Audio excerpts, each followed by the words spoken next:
the apostolate, if you will, of the domestic church. One of the great gifts I've had in my life. So many of my friends that I went to college with at Steubenville have families now, are married and have children, and have been maybe the greatest witness to me in my life of apostolic virtues. I think we're all aware of how many young people have become estranged. The church seems to be following this pattern. Every generation, is worse than the next. More disaffiliation. And I think for a number of years, many people had this experience where you'd go to mass on Sundays with your family, and that was important. It was understood. But then the rest of the week, the faith wasn't really talked about. It was assumed. It was in the background.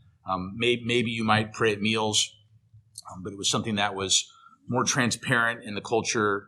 Maybe it was expected this would be given at schools. Regardless, I think we've seen, the effectiveness of that kind of model where our religion, the practice of our religion, becomes something that is once a week or not talked about very much.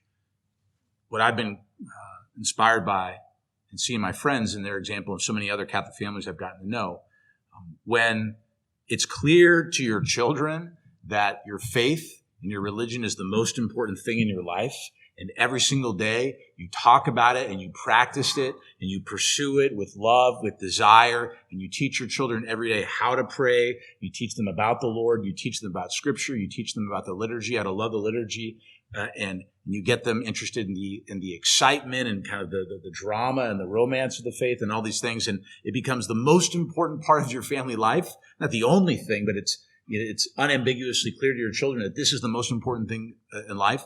I think you can predict what's going to happen to these kids. And I've seen it with my friends' kids. I mean, you can't be sure of anything, but this is how you change a church ultimately, is you have holy families who have holy children who are inspired to live their vocations heroically to become saints. It's got to come from somewhere.